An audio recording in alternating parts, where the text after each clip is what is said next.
اب میں چاہوں گا کہ گفتگو کو ہم تھوڑا سا وسیع کریں اور اس میں جو شارٹ سٹوریز یا مختصر کہانی یا افسانے کے حوالے سے گفتگو کریں. اور میں شروع اس بات سے کروں گا کہ آپ نے یہ دعویٰ کیا تھا دوران گفتگو کہ اردو میں جو کہانی لکھی گئی ہے یا جو افسانہ لکھا گیا ہے وہ عالمی ادب میں کسی بھی اور زبان کے فکشن سے اس کا مقابلہ کیا جا سکتا ہے. تو آپ ہمیں تفصیل بھی بتائیے اور اس بات کو جو آپ نے کہی ہے اس کی کوئی دلیل بھی پیش کیجیے.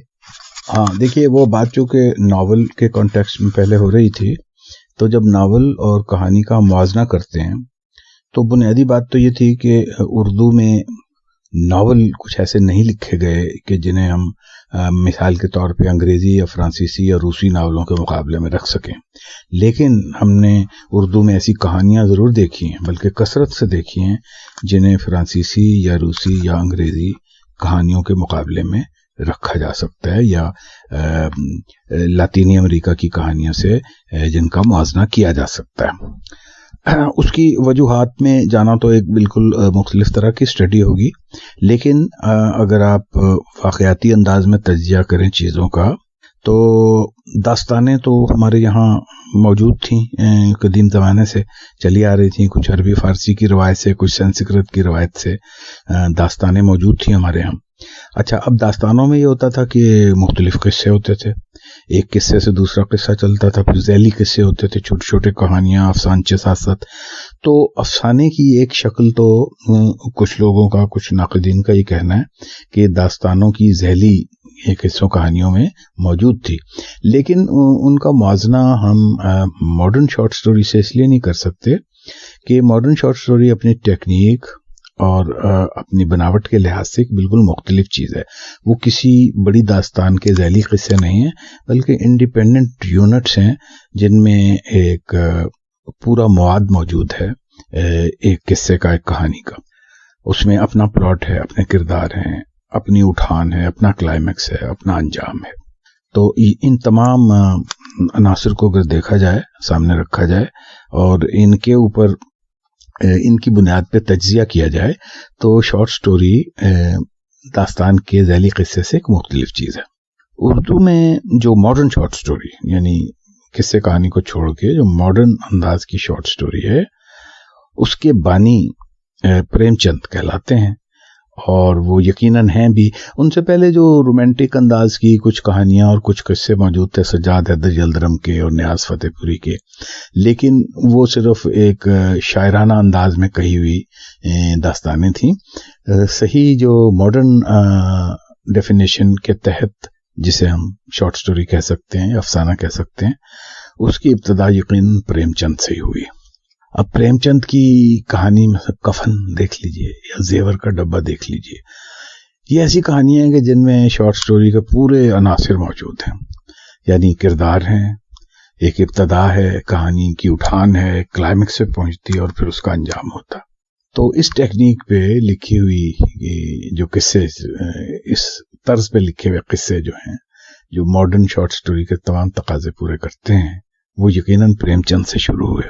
اب پریم چند کے بعد دیکھیے 1936 میں یہ ترقی پسند تحریک کا پہلا جو اجلاس ہوا لکھنؤ میں، اور اس میں پریم چند خود صدارت کر رہے تھے اس کی. اور اس میں ایک بڑی دلچسپ انہوں نے بات یہ کہی تھی کہ ہمیں حسن کا معیار بدلنا ہے، بیوٹی کا سٹینڈرڈ بدلنا ہے.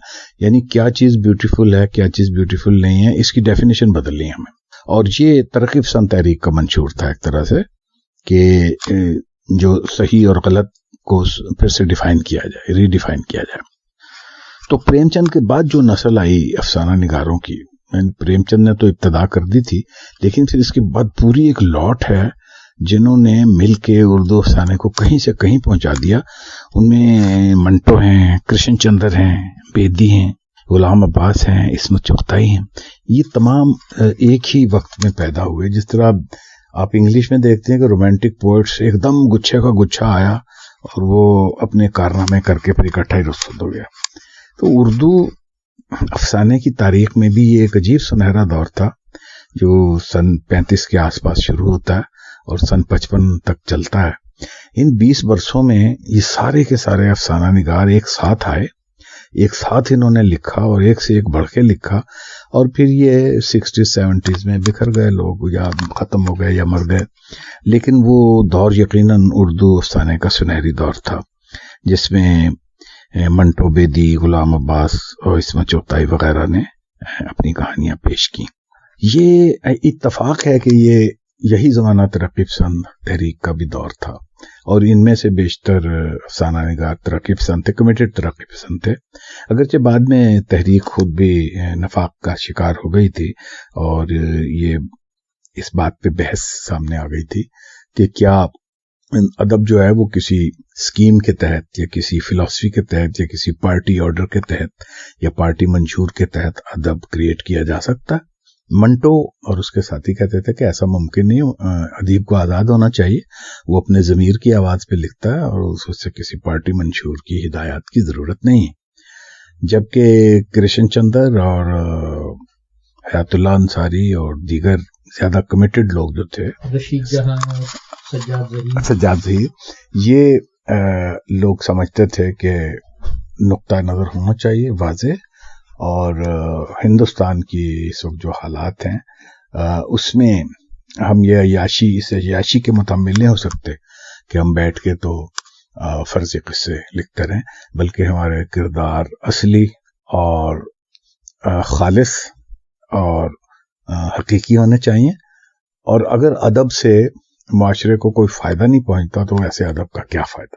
یعنی افادی پہلو پہ یہ لوگ زور دیتے تھے، جبکہ منٹو وغیرہ سمجھتے تھے کہ ادب جو ہے وہ کوئی اصلاح کے لیے یا اصلاح معاشرہ کے لیے یا معاشرے یا غریبوں کی غربت دور کرنے کے لیے ادب نہیں پیدا کیا جاتا. ادب تو ادیب اپنے ضمیر کی، اپنے دل کی آواز پہ لبیک کہتے ہوئے پیدا کرتا ہے، اور اس کو آزاد چھوڑ دینا چاہیے کہ وہ جو لکھنا چاہتا ہے، جس طرح لکھنا چاہتا ہے وہ لکھے. تو یہ بحث بہت چلی، اور اتنی بڑی کہ پھر منٹو کو تو ترقی پسندوں نے نکال دیا اپنے گروپ سے اور اعلان کر دیا کہ یہ ترقی پسند نہیں ہے. اور بھی کچھ مصنفین کے ساتھ ایسا ہوا. تو یہ وہ دور تھا جو شدید نظریاتی چپکلش کا اور جدوجہد کا اور مارا ماری کا دور تھا، اور اس میں دونوں طرف انتہا پسندی کی مثالیں ملتی ہیں. تو جیسے میں نے کہا کہ پریم چند کے افسانے کفن اور زیور کا ڈبہ غالباً ان کے ریپریزنٹیٹیو افسانے، کیونکہ ان کی بے شمار کہانیوں میں سے اگر کوئی شخص میں تعارفی طور پہ کچھ پڑھنا چاہتا ہے، پریم چند سے واقفیت حاصل کرنا چاہتا ہے، تو وہ کفن پڑھ لے یا زیور کا ڈبہ پڑھ لے، تو اس کو اندازہ ہو جائے گا کہ پریم چند کیسی کہانیاں لکھتے تھے. مثلا کفن میں جو ایک باپ بیٹا ہیں، دونوں نکمے سخت، کچھ نہیں کرتے، اور جو بہو ہے یعنی بیٹے کی جو بیوی ہے وہ بیمار ہے، اس کو بچہ ہونے والا ہے، وہی بیچاری کام وام کر کے کچھ 4 پیسے کما کے لاتی تھی. اب وہ پڑی ہوئی ہے درد ذہ میں، اور یہ دونوں جو ہیں یہ چوری کے آلو لا کے بھون کے کھا رہے ہیں، اور وہ اندر سے کرا رہی ہے، اور کوئی اٹھ کے نہیں جاتا کہ اگر وہ اٹھ کے چلا گیا تو دوسرا آلو کھا جائے گا سارے. تو وہ آلوؤں کے لالچ میں بیٹھے ہوئے ہیں، اور وہ رات کو کراتی کراتی وہ مر جاتی ہے. اب صبح اٹھ کے یہ روتے دھوتے ہیں تھوڑا بہت کہ وہ محلے والے اکٹھے ہو جاتے ہیں. اب ظاہر ہے بیوی مر گئی ہے، 2 بیکار آدمی بیٹھے ہوئے ہیں، تو ان کی مدد کرنی شروع کر دیتے ہیں. 4-5 روپے اکٹھے ہو جاتے ہیں. پھر یہ چودھری کے پاس جاتے ہیں، چودھری سے کہتے ہیں جی ہماری مدد کرو. وہ نفرت تو بہت کرتا ہے ان نکمے لوگوں سے، لیکن وہ چونکہ عورت مر گئی تو وہ بھی کچھ 4-5 روپے کفن کے لیے دیتے. اب یہ پیسے لے کے تو اب یہ کفن خریدنے جاتے ہیں بازار، لیکن وہاں جا کے جب وہ رنگ برنگی جلیبیاں اور پکوڑے اور کھانا وانا دیکھتے ہیں تو لالچ آ جاتا، اور یہ وہاں آدھے پیسوں کی شراب پیتے ہیں، باقی آدھوں کا کھانا کھا لیتے ہیں، پیٹ بھر کے کھاتے ہیں. زندگی میں شاید پہلی دفعہ یا دوسری دفعہ کھایا انہوں نے پیٹ بھر، اور اس کو دعائیں دیتے ہیں کہ جس کی بدولت، جس عورت کی بدولت ان کو آج پیٹ بھر کے کھانا نصیب ہوا. تو یعنی جو ایبجیکٹ قسم کی غربت ہے اس کا بہت ہی خوفناک نقشہ انہوں نے کھینچا اس میں، کہ غربت کس طرح تمام اخلاقی اقدار کو ختم کر دیتی ہے، اور اچھا برا جو ہے اس کی ساری تمیز ختم ہو جاتی ہے غربت میں. تو یہ اب اس وقت کی ثقافت پہ، اس وقت کی آپ کی سیاست پہ، اس وقت کی معاشرت پہ اور اس وقت کی طبقاتی تقسیم پہ ایک بہت بڑا تبصرہ تھا.